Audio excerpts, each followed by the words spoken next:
Good morning to all of students. वाक्य व्यवस्था नामक पाठ के बोधात्मक प्रश्न को कराया गया था, उसके शेष भाग को कराना था। तो आज शेष प्रश्नों के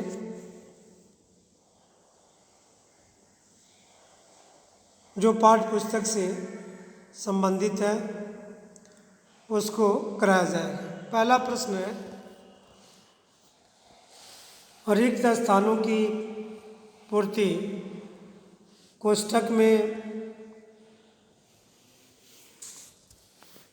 दिए गए शब्दों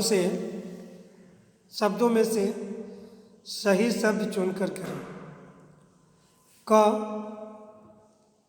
वाक्य में जिसके बारे में कुछ कहा जाए वह उद्देश्य होता है, क्योंकि कोष्ठक में उद्देश्य विधेय दोनों दिया हुआ है, तो आप उद्देश्य भरेंगे। ख, वाक्य में कर्म कर्ता और क्रिया के बीच में आता है, कोष्ठक में बीच अंत दिया हुआ है, आप बीच भरेंगे। ग, आश्रित उपवाक्य 3 प्रकार के होते हैं। घ,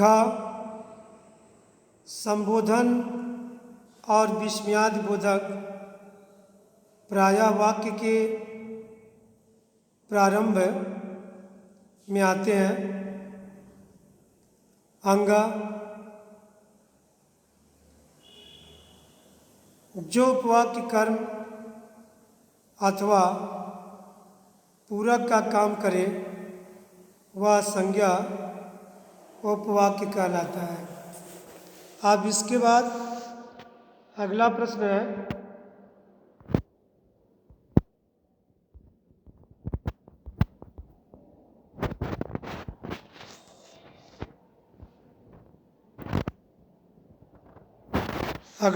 है, इन वाक्यों से उद्देश्य और विधेय अलग अलग करके लिखिए। का, गीत गाने वाली छात्रा मेरी बहन है। उद्देश्य में लिखेंगे मेरी बहन और विधेय में लिखेंगे गीत गाने वाली। ख, बेईमान अधिकारी पकड़ा जाएगा। उद्देश्य में लिखेंगे बेईमान अधिकारी, विधेय में लिखेंगे पकड़ा जाएगा। ग, मेरा भाई सोहन स्कूल जाता है। उद्देश्य में आप लिखेंगे मेरा भाई सोहन और विधेय में लिखेंगे स्कूल जाता है। गंगा एक पवित्र नदी है। उद्देश्य में आप लिखेंगे गंगा और विधेय में पवित्र नदी है। अंग, रवि की बहन पुस्तकालय गई है। उद्देश्य में आप लिखेंगे रवि की बहन, विधेय में लिखेंगे पुस्तकालय गई है। च, मेरा दोस्त कैलाश बीमार है। उद्देश्य में लिखेंगे मेरा दोस्त कैलाश, विधेय में लिखेंगे बीमार है। इसके बाद अगला प्रश्न है, रचना की दृष्टि से वाक्य भेद बताइए। तो आप जानते हैं कि रचना की दृष्टि से वाक्य के 3 भेद होते हैं, सरल वाक्य, संयुक्त वाक्य और मिश्र वाक्य। अब का देखेंगे, वाक्य है मैं कल आगरा जा रहा हूँ। यह सरल वाक्य होगा क्योंकि सरल वाक्य में एक कर्ता और एक क्रिया या उद्देश्य या विधेय होता है। ख श्याम आएगा और मैं चला जाऊंगा। यह 2 स्वतंत्र उपवाक्य हैं और दोनों स्वतंत्र उपवाक्य योजक से जुड़े हुए हैं और से दोनों स्वतंत्र उपवाक्य जुड़े हैं, अतः संयुक्त वाक्य है। ग शिक्षक ने कहा कि मैं नहीं पढ़ाऊंगा।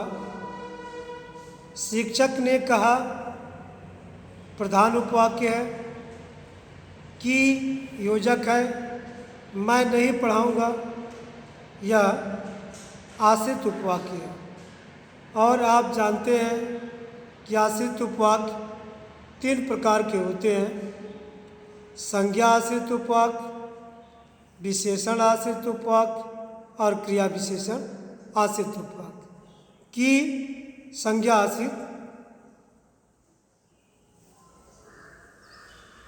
है तो इस प्रकार मिश्र वाक्य होगा। जो व्यक्ति बाहर खड़ा है उसे बुलाओ। तो जो व्यक्ति बाहर खड़ा है वाक्य के प्रारंभ में है, तो यह जरूरी नहीं है कि आश्रित उपवाक्य वाक्य के अंत में ही आता है। आश्रित उपवाक्य वाक्य के प्रारंभ में भी आ सकता है, अंत में भी आ सकता है और मध्य में भी आ सकता है। ठीक उसी प्रकार प्रधान उपवाक्य वाक्य के प्रारंभ में भी हो सकता है और अंत में भी आ सकता है और मध्य में भी आ सकता है। तो जो व्यक्ति बाहर खड़ा है आश्रित उपवाक्य है, उसे बुलाओ, प्रधान उपवाक्य है। आप चाय लेंगे या कॉफ़ी पिएंगे, इस वाक्य में देखेंगे या योजक है जो 2 स्वतंत्र उपवाक्यों को जोड़ रहा है। तब जो 2 स्वतंत्र उपवाक्य को जोड़ने वाले योजक जिसमें लगे होते हैं वह संयुक्त वाक्य होता है। अगला प्रश्न है, निर्देशानुसार वाक्य बदलकर लिखिए। अब इसमें रचना के आधार पर भी वाक्य होगा, अर्थ के आधार पर भी वाक्य होंगे जिसको आप बदलेंगे। क सुरेश ने पत्र लिखा, निषेधवाचक वाक्य में बनाना है तो आप लिखेंगे सुरेश ने पत्र नहीं लिखा। ख महेंद्र ने निशाना लगाया और गोल कर दिया। इसको सरल वाक्य में बदलना है और आप जानते हैं कि सरल वाक्य में उद्देश्य और विधेय होता है, या ये कर्ता होगा और ये क्रिया होगी। तो आप इसको बनाएंगे, महेंद्र ने निशाना लगाकर गोल कर दिया। ग प्रेमा ऐसे गाती है मानो लता मंगेशकर हो। प्रेमा इसको सरल वाक्य में बदलना है, प्रेमा लता मंगेशकर जैसी गाती है। घ विवेक दिल्ली आएगा तो विनोद उसे अवश्य मिलेगा।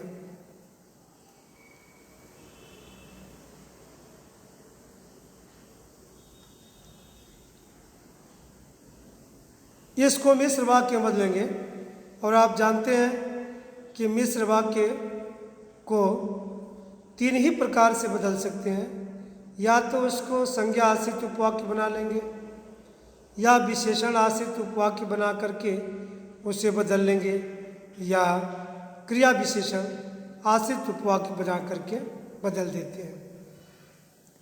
तो जब विवेक दिल्ली आएगा तब विनोद उसे मिलेगा। अंगानील पुस्तक पढ़ेगा प्रश्नवाचक वाक्य में बदलना है। क्या अनिल पुस्तक पढ़ेगा?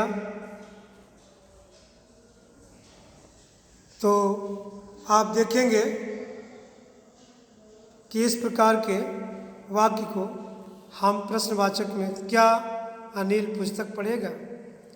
विवेक बाजार जाएगा, इसको आज्ञावाचक वाक्य में बदलना है। विवेक बाजार जाओ। रेखांकित, अगला प्रश्न है, रेखांकित आश्रित उपवाक्य का भेद बताओ।